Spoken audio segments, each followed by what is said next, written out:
ಎಲ್ಲರಿಗೂ ನಮಸ್ಕಾರ. ನಾನು Asha Shivashankar. So welcome you all for Pathashala. So ನಾನು ಇವತ್ತು ಇನ್ನೊಂದು ಇನ್ಸ್ಪೈರಿಂಗ್ ಸ್ಟೋರಿ ಜೊತೆಗೆ ಬಂದಿದ್ದೀನಿ. ಸೊ ಈ ಪಾಠಶಾಲಾ ಅನ್ನೋ ಪ್ರೋಗ್ರಾಮ್ನ ಶುರು ಮಾಡಿರೋದು to inspire all the youths and to motivate them to achieve their dreams. ಇದರಿಂದ ನಾಳೆ ಒಂದು ಸೊಸೈಟಿಗೆ ಅವರೆಲ್ಲ ಒಂದು ಒಳ್ಳೆ ಕೊಡುಗೆ ಕೊಡ್ತಾರೆ. So please support us and subscribe to the channel and watch the video till the end. So ನಾನು ಇನ್ಸ್ಪೈರಿಂಗ್ ಸ್ಟೋರಿ ಅಂತ ಹೇಳಿದೆ.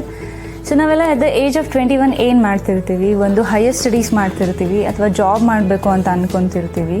ಇಲ್ಲ ಅಂತಂದರೆ ಫ್ಯಾಮಿಲಿ ಬಿಸ್ನೆಸ್ ಇರೋರು ಅದನ್ನು ಕಂಟಿನ್ಯೂ ಮಾಡೋಣ ಅಂತ ಅನ್ಕೊತಿರ್ತಾರೆ. ಅಥವಾ ಹುಡುಗಿರಾದರೆ ಮದುವೆ ಮಾಡೋಣ ಅಂತ ಹೇಳ್ತಾರೆ. ಸೊ ಬಟ್ ದಿಸ್ ಪರ್ಸನ್ ಅವರು at the age of 21, I will repeat that again, at the age of 21 he becomes an associate member of Chartered Account of India.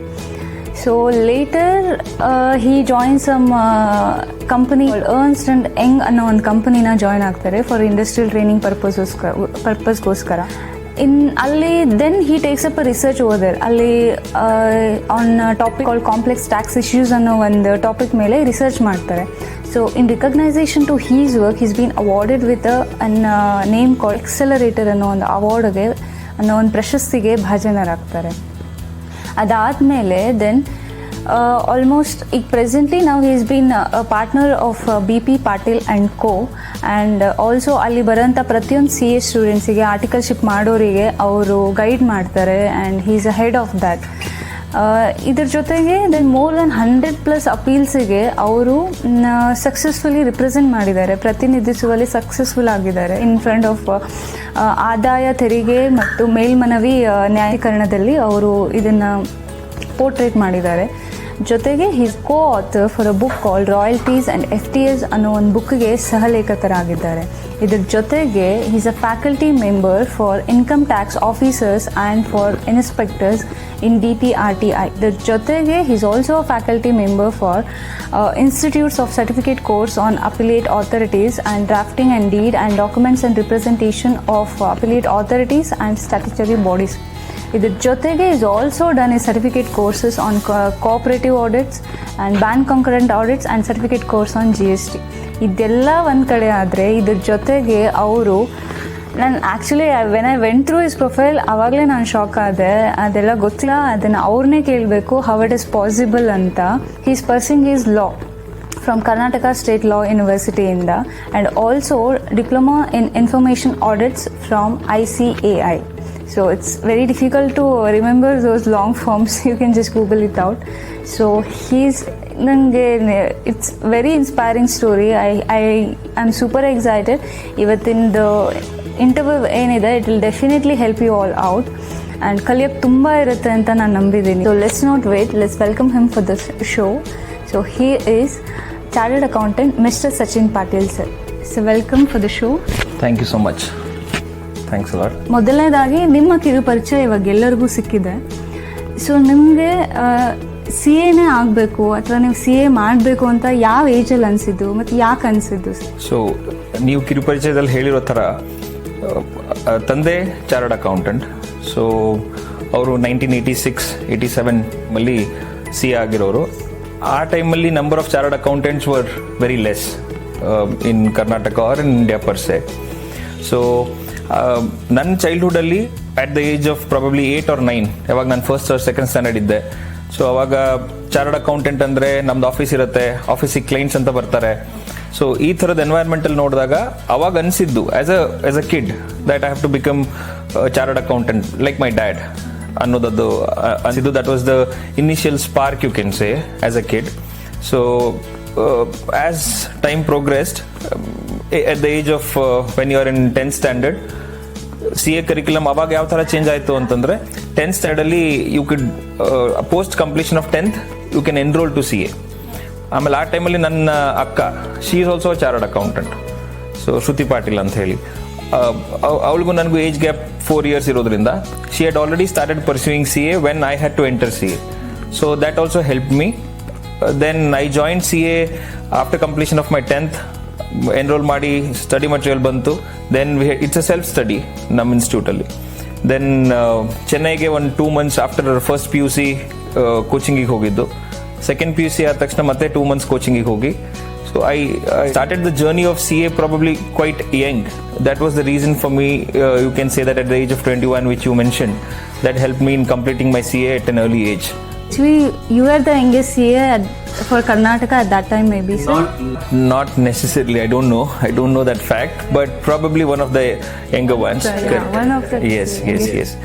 So early age ಅಲ್ಲಿ determine ಮಾಡಿರೋದಕ್ಕೆ you could complete it. Also BCom ಕೂಡ ನಾವು open ಯೂನಿವರ್ಸಿಟಿಲಿ ಮಾಡಿದ್ದು. CA ಜೊತೆಗೆ Indira Gandhi national open university ನಮ್ಮ institute ಜೊತೆಗೆ they have a tie up. So for some subject which we complete CA ದಲ್ಲಿ ಮಾಡಿದ್ದಕ್ಕೆ they will give you don't have to write those papers. So ಹಾಗಿರೋದ್ರಿಂದ BCom ವಿತ್ CA I could complete at that time itself. Yes. So early decision of becoming a CA would help you in coming out as a CA earlier. ಇವಾಗ particularly for CA ಆಸ್ಪಿರೆಂಟ್ಸ್ಗೋಸ್ಕರ ನಾನು question ಕೇಳ್ತೀನಿ sir. ಇವಾಗ ಒಂದು ವಿದ್ಯಾರ್ಥಿ CA ಮಾಡಬೇಕು ಅಂತ ಅನ್ಕೊಂತಿರ್ತಾರೆ, ಅವರಿಗೆ ಈಗ ಜಾಬ್ ಮಾಡೋಕ್ಕೂ ನೆಸೆಸಿಟಿ ಇರುತ್ತೆ. ಸೊ ಜಾಬ್ ಮಾಡ್ತಾ CA ಪ್ರಿಪರೇಷನ್ಸ್ ಮಾಡ್ಬೋದಾ, ಅಥವಾ as we all know CA is such a difficult thing to clear. So ಅದಕ್ಕೋಸ್ಕರ ಅಂತಾನೆ ಟೈಮ್ ಇಡಬೇಕಾಗುತ್ತಾ? ಅದೇ ಈ ಪ್ರಶ್ನೆ I will divide it into 2 parts. ಯಾರು ಇನ್ನು 10th ಸ್ಟ್ಯಾಂಡರ್ಡ್ ಅಲ್ಲಿದ್ದಾರೆ ಅಥವಾ 12th ಅಲ್ಲಿದ್ದಾರೆ, ಅವ್ರಿಗೆ CA ಮಾಡಬೇಕು ಅನ್ನೋ ಡಿಸಿಷನ್ ಇದ್ರೆ my suggestion to them is be determined. ಇವಾಗೇನೆ ಡಿಸೈಡ್ ಮಾಡಿ ನಾನು CA ಅಂತ ಕೋರ್ಸ್ ಇದೆ, ನಾನು ಅದು ಮಾಡಬೇಕು ಅಂತ ಹೇಳಿ ಅಂತ. ಸೊ ಅವಾಗ ಜಾಬ್ ಮಾಡಬೇಕು ಅನ್ನೋ ಪ್ರಶ್ನೆ ಬರಲ್ಲ. ಬಿಕಾಸ್ ನೀವು ಆ ಟೈಮಲ್ಲಿ ಸ್ಟಾರ್ಟ್ ಮಾಡಿದ್ರೆ at the age of 21 and a half you will be a CA, which automatically you can start earning. ಅದು ಪ್ರಶ್ನೆ ಬರೋದಿಲ್ಲ. If you are asking this question from a perspective of somebody, because ನಮ್ಮ CA ಹಿಸ್ಟ್ರಿಲಿ 60 years ಅಲ್ಲೂ CA ಮಾಡಿದವ್ರು ಇದ್ದಾರೆ. ಅಂದ್ರೆ ಆ age ಅಲ್ಲಿ ನಾನು ಡಿಟರ್ಮೈನ್ ಆಗಿ ಈಗ CA ಆಗಬೇಕು ಅಂತ ಅನ್ಕೊಂಡು there is no age restriction. ಇಷ್ಟು ಒಳಗಡೆ ಇದ್ರೆ ಮಾತ್ರ ನೀವು ಮಾಡಬೇಕು ಅಂತ ಹೇಳಿ ಅಂತ CA ಮಾಡಬೇಕು ಅಂತ. So even after completing BCom ನನಗೆ ಇವಾಗ CA ಮಾಡಬೇಕು ಅಂತ ಅನಿಸ್ತು ಅಂದ್ರೆ ಆ ಟೈಮಲ್ಲಿ you will be in a dilemma. So ನನಗೆ this is my earning age, ಇವಾಗ ನಾನು ಅರ್ನ್ ಮಾಡಬೇಕು ಅಥವಾ ಡ್ಯೂ ಟು ಫ್ಯಾಮಿಲಿ ನೆಸೆಸಿಟೀಸ್ ನಾನು ಅರ್ನ್ ಮಾಡಬೇಕು ಅಂತಿರುತ್ತೆ ಇರುತ್ತೆ. ಸೊ ಹಾಗಿದ್ದಾಗ that you can join a job which can give you a cushion to study. ಇದು ಸೆಲ್ಫ್ ಸ್ಟಡಿ ಇದೆ, and this COVID has changed the way how we study. The whole world has changed the way you work, the way you study. ಮುಂಚೆ ನಾನು ಕೋಚಿಂಗಿಗೆ ಹೋಗಬೇಕು ಅಂದ್ರೆ ನಾನು ಚೆನ್ನೈಗೆ ಹೋಗಬೇಕಿತ್ತು, ಬೆಂಗಳೂರಿಗೆ ಹೋಗಬೇಕಿತ್ತು, ಪೂನಾಗೆ ಹೋಗಬೇಕಿತ್ತು. ಸೊ ಇವಾಗ the best of the best faculty of India is available online. Even few people are giving their lectures on YouTube for free. ಕೆಲವೊಂದು ನೀವು you can pay for their classes and attend those classes. So ಈ ಥರ environment ಇರೋದ್ರಿಂದ you can come to a stage where ಒಂದು 4-5 ಜನ like minded people can join and enroll one class. You can sit together and watch that class even if cost is a constant for them. ಆ ಥರ ಮಾಡೋದ್ರಿಂದ even cost of education ಕೂಡ ಕಮ್ಮಿ ಆಗುತ್ತೆ. You don't have to travel all the way there and spend money. So ಈ ಥರ multiple options ಇರೋದ್ರಿಂದ you can decide at what age you are thinking of doing a CA ಅನ್ನೋದ್ರ basis ಮೇಲೆ ನಾನು ಯಾವ ಅಪ್ರೋಚ್ ತಗೊಳ್ಬೇಕು ಅನ್ನೋದು ಡಿಸಿಷನ್ ತಗೊಳ್ಳಿಕ್ಕೆ ಹೆಲ್ಪ್ ಆಗುತ್ತೆ. Yes, and you also mentioned another aspect, CA being a difficult course. No, I would say ಈಗ ಯಾವುದೇ ಪ್ರೊಫೆಷನ್ ತಗೊಳ್ಳಿ ಅಥವಾ ಯಾವುದೇ ಸ್ಟ್ರೀಮ್ ತಗೊಳ್ಳಿ, you should be the best in what you do.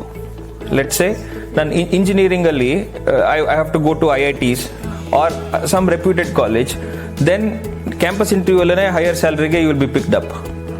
So if at all you have to become a lawyer, then you have to go to National Law School, which is in Delhi. You have to be at the pinnacle of what you do. ಹಾಗೇನೆ ನಮ್ಮ CA ಇದರಲ್ಲಿ ಅಲ್ಲಿ ಯಾರು ಮಾಡ್ತಾರೆ, correct. So ಬೇರೆ professional ಕೂಡ ನಾನು ಅದು ಈಸಿ ಇದೆ ಮಾಡ್ತೀನಿ ಅಂತಂದ್ರೆ once you come out of there you will not be getting the best of the jobs that you have to the industry has to offer you. CAದಲ್ಲಿ ಹೇಗೆ ಯಾರು ಬೇರೆ ಸ್ಟ್ರೀಮ್ ಅಲ್ಲಿ ಟಾಪ್ ಆಗಿ ಇರಬೇಕು ಅಂತ ಮಾಡ್ಲಿಕ್ಕೆ ಏನು ಎಫರ್ಟ್ಸ್ ಹಾಕ್ತಾರೆ ಅಷ್ಟು ಹಾಕಿದ್ರೆ ಸಾಕು, you will clear. So that bottleneck that CA ತುಂಬಾ ಡಿಫಿಕಲ್ಟ್ ಇದೆ, ಮಾಡಕ್ ಆಗಲ್ಲ ಅನ್ನೋದು ತುಂಬಾ ವಿದ್ಯಾರ್ಥಿಗಳು. ನಾನು when I was writing my first year CA ನಾನು ಅದೇ ಹೇಳ್ತಿದ್ದೆ, ಇಲ್ಲಿವರೆಗೂ ನಾವು 10th ಸ್ಟ್ಯಾಂಡರ್ಡ್ ವರ್ಗೂ PUC ವರ್ಗೂ ಎಕ್ಸಾಮ್ ಬರೆಯಕ್ಕೆ ಹೋಗ್ಬೇಕಾದ್ರೆ ನೀವೇನು ಅನ್ಕೊಂಡು ಹೋಗ್ತೀರಾ ಆಸ್ ಅ ಸ್ಟೂಡೆಂಟ್? ಚೆನ್ನಾಗಿ ಬರಲಿ ಮಾರ್ಕ್ಸು, ಡಿಸ್ಟಿಂಕ್ಷನ್ ಅಲ್ಲಿ ಬರಲಿ ಅಥವಾ ಕ್ಲಾಸಿಗೆ ಫಸ್ಟ್ ಬರಲಿ, that is what you think and go. You never go and write an exam pass ಆಗ್ಬಿಡ್ಲಪ್ಪ ಈ ಪೇಪರ್. ಅಥವಾ ಕ್ಲಾಸಿಗೆ CA ಬಂದ ತಕ್ಷಣ ಏನ್ ಮಾಡ್ತೀವಿ ನಾವು, ಪಾಸ್ ಆದ್ರೆ ಸಾಕು, Change in attitude to an extent is because of the passing percentage we have. ನಮ್ದ್ರಲ್ಲಿ ಕೆಲವೊಂದ್ಸತಿ 3% passing ಇದೆ, 4%, 6% ಇದೆ ಅಂತೆಲ್ಲ ಹೇಳ್ತೀವಿ. That the reasons R plenty. ಅದರಲ್ಲಿ ಎಷ್ಟೋ ಜನ ಅಪಿಯರ್ ಆಗಿರೋದಿಲ್ಲ, ಅಥವಾ ಕೆಲವೊಬ್ರು will give it a try ಈ ಅಟೆಂಪ್ಟಿಗೆ ಅಂತಿರುತ್ತೆ. ಆಮೇಲೆ ಕೆಲವೊಬ್ರು ಪ್ಯಾನಿಕ್ ಆಗಿರ್ತಾರೆ. ಸೊ ಇದೆಲ್ಲದ್ರದ್ದು ಕನ್ಸಿಡರ್ ಮಾಡಿ ಆ ಪರ್ಸೆಂಟೇಜ್ ಬಂದಿರುತ್ತೆ. I am not saying it is easy, but it is not as difficult as it is being portrayed also. So given a good study and conceptual understanding ಬೇಕು. ನಾವು ಈಗ ಹೇಗೆ BComಗೆ ಓದ್ತೀವಿ, ಸೊ ಅವ್ರ previous year question paper solve ಮಾಡಿದ್ರೆ ಈ ಸತಿ ನನಗೆ ಕ್ಲಿಯರ್ ಆಗ್ಲಿಕ್ಕಾಗುತ್ತೆ. That approach will not work in CA because it is purely previous question ಪೇಪರಲ್ಲಿ ಕೇಳಿದ ಕ್ವೆಶನ್ಸ್ ಈ ಥರ ಕೇಳ್ತಾರೆ ಅಂತಲೇ ಇಲ್ಲ. It is analytical questions they will ask you. So ಆ ರೀಸನಿಂದ my suggestion to whoever is aspiring to become a chartered accountant, first ತಲೆಯಿಂದ ಇಟ್ಸ್ ವೆರಿ ಡಿಫಿಕಲ್ಟ್ ಅನ್ನೋದನ್ನ we have to come out of it. Then you approach it like any other course. Do give your best, you will clear it. ನೀವು ಹೇಳಿದ್ರ ಮೇಲೆ ನನಗೆ ಒಂದು point ಬಂದಿರೋದು.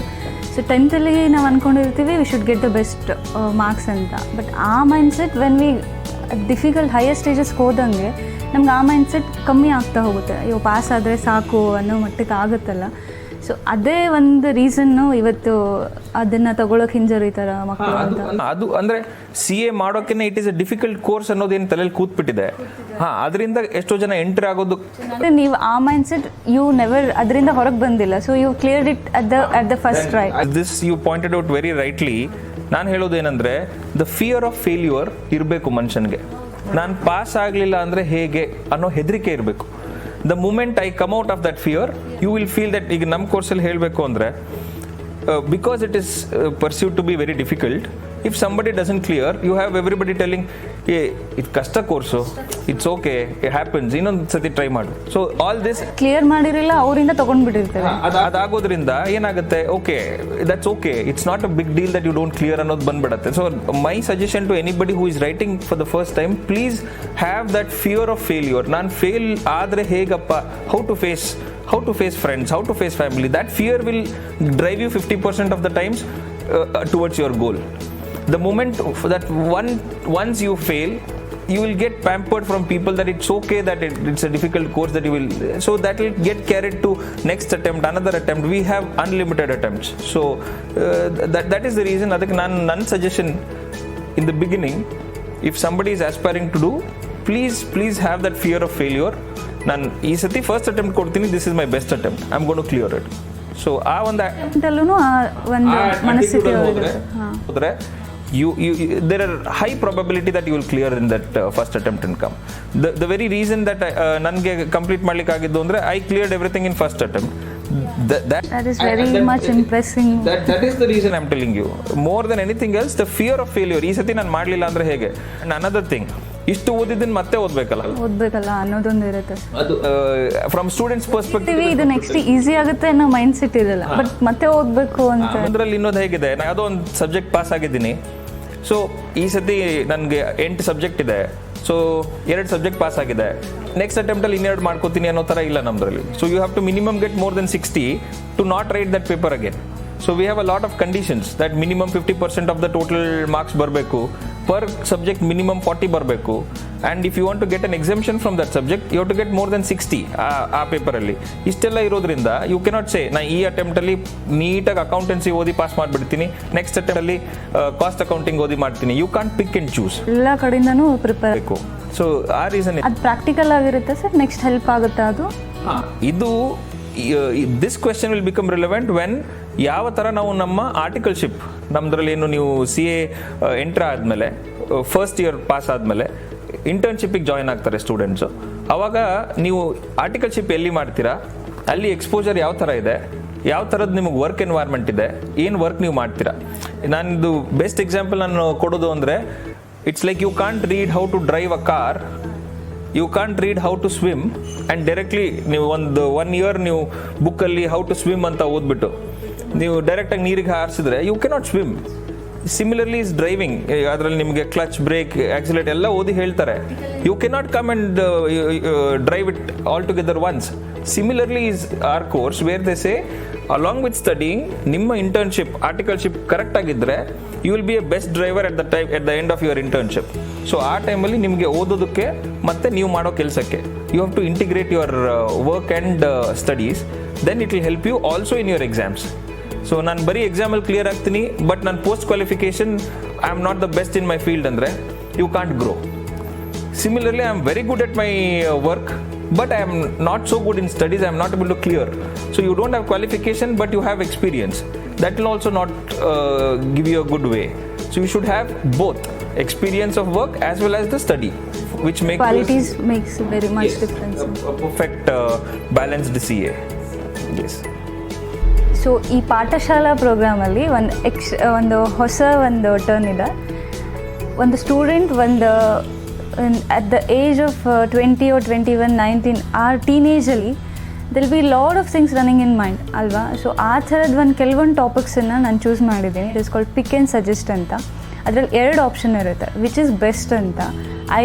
I want you all to know from the legendaries. I will give him an option.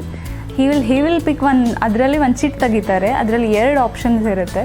ಅದರಲ್ಲಿ which is the best ಅಂತ ಅವ್ರು ಹೇಳ್ತಾರೆ. So I want him to pick one seat from this, sir.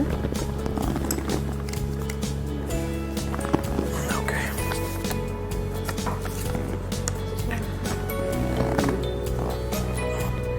So first bandiro question, plan life or go with the flow anta bandide. So what you would like to?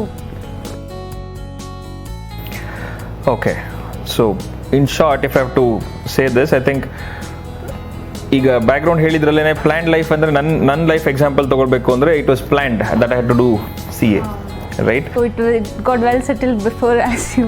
Right. ಈಗ planned ಲೈಫಲ್ಲಿ ಅಂದರೆ you will be much secured are you ಈ case in rarity ಬರುತ್ತೆ when you have that maturity of thoughts in the initial days of your career and life.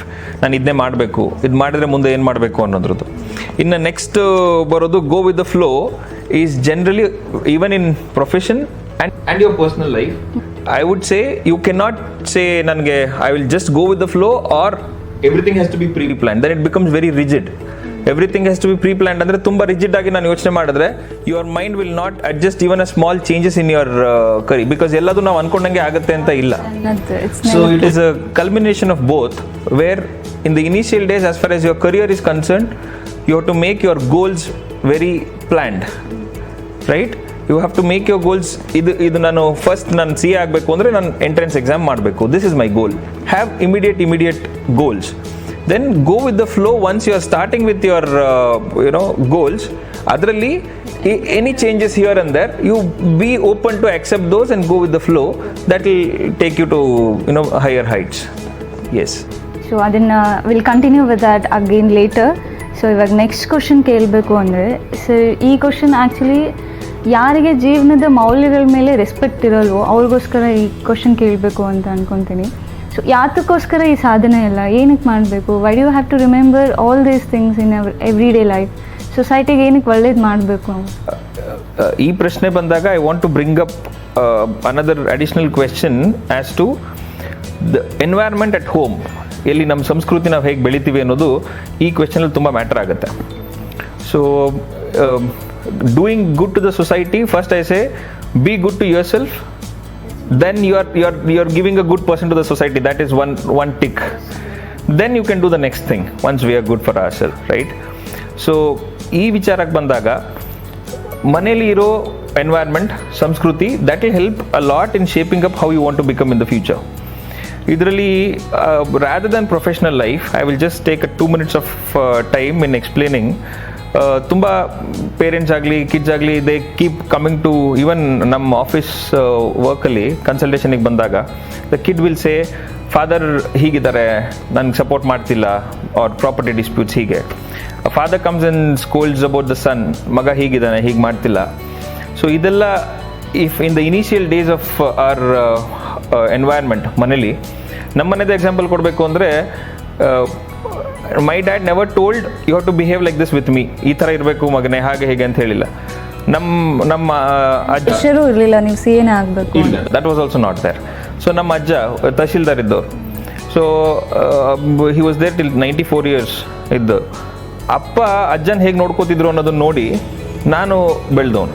So you don't have to explain your kids ನನ್ನನ್ನು ನೀನು ಹೆಂಗೆ ನೋಡ್ಕೋಬೇಕು ಅಂತ.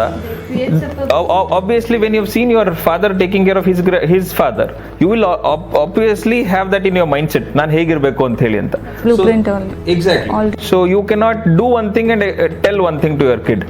ನಾನು ಮಾಡೋದು ಸರಿ ಇಲ್ಲ ಬಟ್ ನಾನು ಹೇಳ್ಕೊಡೋದು ಸರಿ ಇದೆ ಅಂದ್ರೆ ಮಗ ನೋಡಿ ಯೋಚನೆ ಮಾಡ್ತಾನೆ. ನೀವು ಹೇಳೋದೇ ಬೇರೆ, ನೀವು ಮಾಡೋದೇ ಬೇರೆ. Even I can be like this ಅಂತ. ಏಜ್ ಅದೇನು ನಡೀತಿದೆ ಅದು ತಗೊಳ್ಳೋದು. So I would say the environment at home, how you grow up, and the nature of your parents, your mother, how she respects her husband, and the way they at home environment irodu tumba matter agutte society alli. As a person, when you grow up and you have to become a particular person in society andaga, and once new public life ಗೆ ಬಂದಾಗ, ನೀವು client interaction ಗೆ ಬಂದಾಗ, patience is what matters the most ನನ್ಗನ್ಸೋದು. So you have to be good listener. ಹೇಳೋದಕ್ಕಿಂತ ಮುಂಚೆ first ಬಂದಿರೋರ ಹತ್ರ ಕೇಳ್ಕೊಳ್ಳೋದ್ರದ್ದು ನಾಲೆಡ್ಜ್ ತಗೊಂಡು ಆವಾಗ you can give best to the society as a professional or as an entrepreneur in any capacity, as you say. Sir, being a chartered accountant, being an author, and now going to be a lawyer, what do you want to say about our Indian education system ಬಗ್ಗೆ ನೀವು ಏನು ಹೇಳಕ್ಕೆ ಇಷ್ಟಪಡ್ತೀರಾ? And ನಮ್ಮ ಕಡೆಯಿಂದ ಎಷ್ಟು ಪ್ರಯತ್ನ ಮುಖ್ಯ ಆಗುತ್ತೆ? How practical it is? ಈಗ ರೀಸೆಂಟ್ಲಿ ತುಂಬ ನಿಮ್ಗೆ ಗೊತ್ತಿರ್ಬೋದು, ನ್ಯೂ ಎಜುಕೇಷನ್ ಪಾಲಿಸಿ ಕೂಡ ಬಂದಿದೆ. ಸೊ ನನಗೆ ಯಾವಾಗಲೂ ಅನಿಸ್ತಿದ್ದು, ಟು ಬಿ ಫ್ರ್ಯಾಂಕ್, ನಾನು 10th ಸ್ಟ್ಯಾಂಡರ್ಡ್ವರೆಗೂ ಓದಿದ್ದು ಅಥವಾ PUC ವರೆಗೂ ಓದಿದ್ರಲ್ಲಿ ಎಷ್ಟು ಮಟ್ಟಿಗೆ ನಾನು ಪ್ರೊಫೆಷ್ನಲ್ಲಿಗೆ ಬೇಕು ಅನ್ನೋದಕ್ಕೆ ಎಷ್ಟು ಹೆಲ್ಪ್ ಆಗುತ್ತೆ ಅನ್ನೋದು ಯೋಚನೆ ಮಾಡಿದ್ರೆ ಟು ಅನ್ ಎಕ್ಸ್ಟೆಂಟ್ ಬರುತ್ತೆ.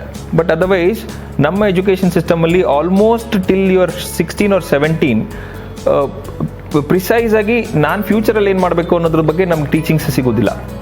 ಅದು you have a lot to study. You have a lot, and we have been taught to by heart things in the initial days. Age ಅಲ್ಲಿ ಮಕ್ಕಳು they are ready to take up sir, ಅದೆಲ್ಲ ಅದೇ ಹೇಳ್ತಿರೋದು ನಾನು. ಈಗ ನಮ್ಮ education system ಅಲ್ಲಿ ಓದಿಸೋದ್ರ ಜೊತೆಗೆ I always admire the Japanese system of education. Actually the Japanese system of education is in a way where ethics are taught to kids. ಚಿಕ್ಕ ಮಕ್ಕಳಿದ್ದಾಗ ಅವರಿಗೆ ಬೇರೆಯವ್ರ ಸಾಮಾನು ತಗೊಳ್ಬಾರ್ದು, ಇದು ಹೀಗಿರ್ಬೇಕು, this is what, and cleaning their own school, cleaning their even including the washrooms they tell the kids to clean. ಇಲ್ಲಿ we parents we feel ನಾವು ಇಷ್ಟು ಫೀಸ್ ಕೊಟ್ಟು ಮಕ್ಳನ್ನ ಕಳಿಸ್ತೀವಿ, they are making hour kids to do all these works. So ಹಾಗಿದ್ದಾಗ also we are having some new schools, army schools ಥರದ್ದು, ಅಲ್ಲಿ where they are even teaching the kids these moral ethics. So I feel the new era of kids have to have good morality. If you have good ethics, it will take a long way to you. So education comes along with it. So ನನ್ನ education system ಬಗ್ಗೆ ನನಗಿರೋದು ಅಂದರೆ there is no complaint as such, but probably if we bring up more of ethical knowledge to the kids in the initial, because ಆ ಮಕ್ಕಳಲ್ಲಿ they are more innocent people. ನೀವೇನು ಹೇಳಿದ್ರು ಅದು grasp ಮಾಡೋ kids ಅದು. So ಆ ಏಜಲ್ಲಿ ಎಥಿಕ್ಸನ್ನ ನಾವು ತೊಗೊಂಬಂದ್ರೆ ಅವರೇ ಬಂದು ಮಕ್ಕಳು ಮನೇಲಿ ಹೇಳ್ತಾರೆ, if a father is not doing right, ನಮ್ಮ ಸ್ಕೂಲಲ್ಲಿ ಇದು ಹೇಳ್ಕೊಟ್ಟಿದ್ದಾರೆ, you are doing something wrong. So when a kid says is probably even the father changes. So ಆ ಆಸ್ಪೆಕ್ಟಲ್ಲಿ ನನಗನ್ಸೋದು ಎಜುಕೇಷನ್ ಸಿಸ್ಟಮ್ ಮನೇಲಿ ಆ ಎನ್ವಿರಾನ್ಮೆಂಟ್ ಇಲ್ಲ ಅಂದಾಗ ಮಕ್ಕಳು ಇಲ್ಲಿಂದ ಕಲಿತಾರೆ, ಸ್ಕೂಲಿಂದ ಆದರೆ ಈವನ್ ಮನೇಲಿ ಕೂಡ ಚೇಂಜ್ ಆಗುತ್ತೆ. ಸೊ ಆ ಆಸ್ಪೆಕ್ಟಲ್ಲಿ ಎಜುಕೇಷನ್ ಸಿಸ್ಟಮಲ್ಲಿ ಮೈ ಫೀಲಿಂಗ್ ಈಸ್ ಈ ಒಂದು ಆಸ್ಪೆಕ್ಟಲ್ಲಿ some changes could be brought about. And new education policy, I think what I little read about it, even ನಮ್ದು ಮುಂಚೆ ಏನು ಪೋಸ್ಟ್ಪೋನ್ ಆಗ್ತಿತ್ತು ನಾಲೆಡ್ಜ್ ಫಾರ್ ದ ಫ್ಯೂಚರ್, ನಾನೇನು ಓದಬೇಕು, ಸ್ವಲ್ಪ ಅದು ಪ್ರಿಪೋನ್ ಆಗಿ we are studying what we want to do at an early age ಅಂತ. Again, it's a pick and suggest time. So I want you to pick up one more set from this.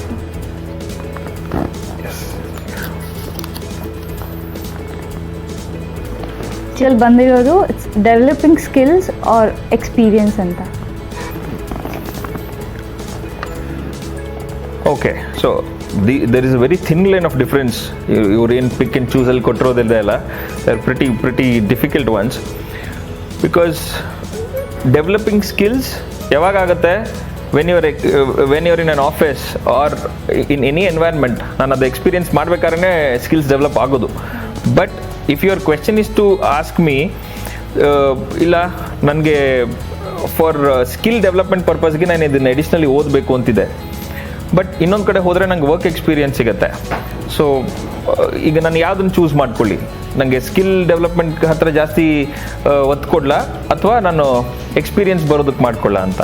So ಇದರಲ್ಲಿ it all ultimately boils down to, ಈಗ ನಾನು ಮಾತಾಡ್ತಿರೋದು as a CA professional chartered ಅಕೌಂಟೆನ್ಸಿಯಿಂದ ಆ್ಯಂಗಲಿಂದ ಮಾತಾಡಬೇಕು ಅಂತಂದರೆ, ನಮ್ಮದ್ರಲ್ಲಿ post qualification courses ಇದೆ. ಈಗ ನೀವು ನಂದು ಪರಿಚಯ ಮಾಡ್ಬೇಕಾದ್ರೆ ಹೇಳಿದ್ದು certificate course on concurrent audit ಅಂತ ಇದೆ, diploma in information systems audit ಅಂತ ಇದೆ. These are the skills when you are doing a profession, you will get to them, but write those exams and get that qualification.